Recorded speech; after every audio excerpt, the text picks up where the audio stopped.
नमस्कार दोस्तों, आईपीएल 2026 के 8वें मुकाबले में आज दिल्ली के अरुण जेटली स्टेडियम में जो हुआ उसने मुंबई इंडियंस के खेमे में भूचाल ला दिया है।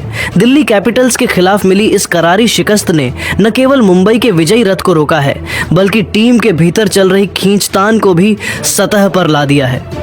लेकिन असली धमाका तो मैच के बाद हुआ जब मुंबई को 5 बार अपनी कप्तानी में चैंपियन बनाने वाले हिटमैन रोहित शर्मा का गुस्सा फूट पड़ा।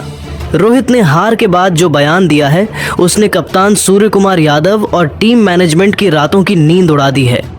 रोहित ने न केवल टीम की फ्लॉप रणनीति पर सवाल उठाए बल्कि खुद को मैदान से बाहर भेजने के फैसले पर भी तीखा प्रहार किया। आज के इस विशेष और बेहद लंबे वीडियो में हम आपको बताएंगे रोहित शर्मा के उस विस्फोटक इंटरव्यू की एक एक बात जिसने ड्रेसिंग रूम के सन्नाटे को शोर में बदल दिया है। वीडियो को अंत तक जरूर देखें क्योंकि आज मुंबई इंडियंस के भविष्य पर बड़े सवाल खड़े हो गए हैं। अरुण जेटली स्टेडियम में दिल्ली कैपिटल्स के खिलाफ मैच की अंतिम गेंद फेंके जाने के बाद जब पोस्ट मैच प्रेजेंटेशन सेरेमनी की औपचारिकताएं निभाई जा रही थीं, तब रोहित शर्मा का चेहरा किसी शांत गहरे समंदर जैसा लग रहा था जिसके भीतर एक बड़ा तूफान पनप रहा हो। उनके चेहरे के एक एक हाव भाव और उनकी तनी हुई भौहें साफ साफ गवाही दे रही थीं कि वे न केवल मुंबई इंडियंस के इस बेहद खराब प्रदर्शन से बल्कि टीम मैनेजमेंट और कप्तानी के स्तर पर लिए गए अजीबोगरीब फैसलों से रत्ती भर भी खुश नहीं हैं। जब ब्रॉडकास्टर्स ने उनसे हार के तकनीकी और रणनीतिक कारणों पर बात करने की कोशिश की तो रोहित ने किसी भी तरह की लाग लपेट या बहानेबाजी का सहारा नहीं लिया। उन्होंने सीधे तौर पर सूर्य कुमार यादव की कप्तानी और टीम की फ्लॉप रणनीति पर अपना निशाना साधा। रोहित ने अपनी बात की शुरुआत ही एक बेहद भारी और गंभीर बयान के साथ की। उन्होंने कहा कि मुंबई इंडियंस जैसी 5 बार की चैंपियन टीम जिसकी एक अपनी विरासत और साख है, उससे इस तरह की दिशाहीन, थकी हुई और बेजान क्रिकेट की उम्मीद दुनिया का कोई भी क्रिकेट प्रेमी नहीं कर सकता। उन्होंने बड़ी बेबाकी और स्पष्टता के साथ कहा कि आज के इस मैच में जो रणनीतिक फैसले लिए गए वे आधुनिक क्रिकेट की बुनियादी समझ और खेल की परिस्थितियों से कोसों दूर थे। रोहित का सबसे तीखा और प्रलयकारी हमला उस इम्पैक्ट प्लेयर रणनीति पर था जिसने न केवल फैंस को चौंकाया बल्कि खुद मुंबई के इस पूर्व कप्तान के आत्मसम्मान को भी चोट पहुंचाई थी। रोहित ने बेहद तल्ख, भारी और गुस्से से लबालब लहजे में अपनी भड़ास निकालते हुए कहा, ईमानदारी से कहूं तो मुझे आज तक समझ नहीं आया कि हम आखिर किस तरह की और किस दिशा में जाने वाली रणनीति के तहत खेल रहे हैं। दिल्ली की यह पिच काफी स्लो और धीमी थी जहां रन बनाना और विकेट बचाना दोनों ही मुश्किल काम था। ऐसे कठिन समय में जब मुझे पूरा भरोसा था कि मेरा वर्षों का अनुभव और खेल की समझ टीम को इस संकट से बाहर निकालने के काम आ सकती है, तब मुझे पूरी तरह नजरअंदाज कर दिया गया। मात्र 5 ओवर का खेल खत्म होते ही मुझे मैदान से बाहर भेज दिया गया, जैसे कि मेरी अब कोई ज़रूरत ही ना हो। मेरी जगह मयंक मार्कंडे को इम्पैक्ट प्लेयर के तौर पर मैदान पर उतारा गया। लेकिन अंत में उस फैसले का नतीजा क्या निकला? मार्कंडे ने न केवल जमकर रन लुटाए और महंगे साबित हुए बल्कि उन्होंने दिल्ली के सेट हो चुके बल्लेबाजों पर से वो दबाव भी पूरी तरह कम कर दिया जो हमने शुरुआती ओवरों में बनाया था। एक सीनियर खिलाड़ी और 5 बार अपनी कप्तानी में इस टीम को चैंपियन बनाने वाले शख्स के तौर पर मुझे यह फैसला पूरी तरह से बेतुका और गलत लगा। जब आप किसी बड़े टूर्नामेंट में जीतना चाहते हैं तो आपको अपने सबसे अनुभवी और मैच विनर खिलाड़ियों को अंत तक मैदान पर रखना होता है, न कि उन्हें डगआउट में बिठाकर जूनियर खिलाड़ियों के साथ गैर जरूरी प्रयोग करने होते हैं। यह रणनीति हमारी हार की सबसे बड़ी वजह बनी। रोहित शर्मा का यह बयान मुंबई इंडियंस के ड्रेसिंग रूम में चल रही उठापटक की ओर इशारा कर रहा था। उनके शब्दों में केवल हार की निराशा नहीं थी बल्कि मैनेजमेंट के प्रति एक गहरा आक्रोश भी था जिसने आज मुंबई के हिटमैन को मैदान के बाहर बैठकर अपनी टीम को हारते हुए देखने पर मजबूर कर दिया। श्रीमान श्रीनिवासन के धोनी वाले बयान की तरह ही रोहित का यह रुख बता रहा है कि मुंबई इंडियंस में अब बहुत बड़ा बदलाव आने वाला है। रोहित शर्मा ने इसके बाद अपनी नाराजगी का रुख सीधे तौर पर मैदान के फैसलों की ओर मोड़ दिया और सूर्य कुमार यादव की कप्तानी की शैली पर परोक्ष रूप से लेकिन बेहद गंभीर सवाल खड़े कर दिए। उन्होंने साफ शब्दों में कहा कि नियमित कप्तान हार्दिक पांड्या की अनुपस्थिति में टीम की कमान संभाल रहे सूर्या को खेल की परिस्थितियों और मैच की नब्ज को कहीं बेहतर ढंग से समझना चाहिए था। रोहित के सूक्ष्म विश्लेषण के अनुसार दिल्ली के अरुण जेटली स्टेडियम की यह पिच किसी भी लिहाज से बल्लेबाजी के लिए स्वर्ग नहीं थी।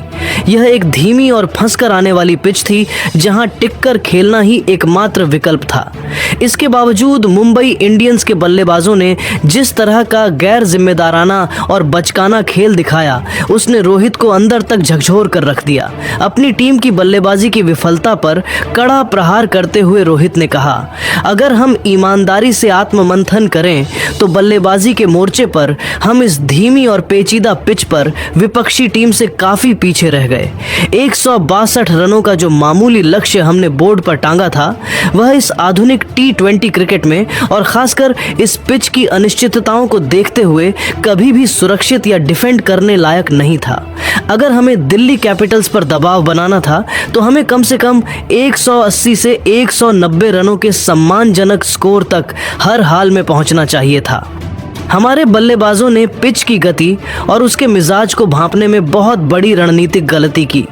उन्होंने गेंद के आने का इंतजार करने के बजाय जल्दबाजी दिखाई और गैर जरूरी बड़े शॉट्स खेलने के चक्कर में अपने बहुमूल्य विकेट दिल्ली के गेंदबाजों को तोहफे में दे दिए।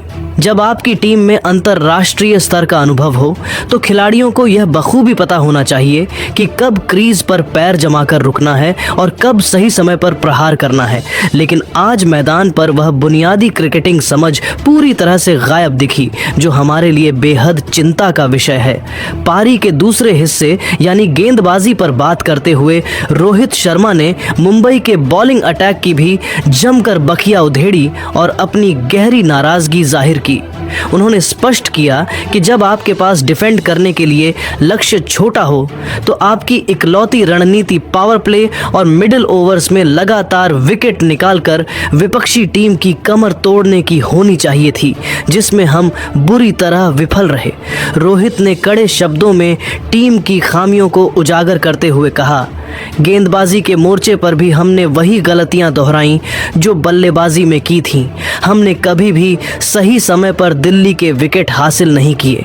जब मैदान पर समीर रिजवी और पाठुम निसांका के बीच वो खतरनाक और मैच जिताऊ साझेदारी पनप रही थी, तब हमारे पास उन्हें रोकने या उन पर लगाम लगाने के लिए कोई प्रभावी प्लान भी तैयार ही नहीं था। जसप्रीत बुमराह और दीपक चाहर ने शुरुआती ओवरों में बेहद कसी हुई गेंदबाजी कर अच्छी नींव रखी थी, लेकिन जैसे ही बीच के ओवरों का खेल शुरू हुआ, हमारे गेंदबाजों ने अनुशासनहीनता दिखाई और ढिलाई बरतनी शुरू कर दी। क्रिकेट का साधारण सा नियम है कि अगर आप नियमित अंतरालों पर विकेट नहीं लेंगे और बल्लेबाजों को सेट होने देंगे तो 162 रनों जैसे छोटे स्कोर को डिफेंड करना नामुमकिन के बराबर हो जाता है। ये इस सीजन की हमारी पहली हार है और मैं इसे पूरी टीम के लिए एक वेकअप कॉल की तरह देखता हूँ। अगर हम अब भी अपनी इन बुनियादी गलतियों से सबक नहीं लेते और अपनी रणनीति में सुधार नहीं करते तो यकीन मानिए आगे का यह सफर हमारे लिए बहुत ज्यादा कांटों भरा और मुश्किल होने वाला है। रोहित शर्मा का यह विस्तृत और बेबाक बयान ये बताने के लिए काफी था कि मुंबई इंडियंस के भीतर सब कुछ ठीक नहीं है। उनके शब्दों में हार का कड़वा सच भी था और कप्तानी में सुधार की एक बहुत बड़ी चेतावनी भी, जिसने अब मुंबई के खेमे में भविष्य की रणनीतियों को लेकर एक नई बहस छेड़ दी है। रोहित शर्मा का यह बयान केवल एक खिलाड़ी की निराशा नहीं, बल्कि एक ऐसे लीडर का दर्द है जिसने इस टीम को शून्य से शिखर तक पहुंचाया है।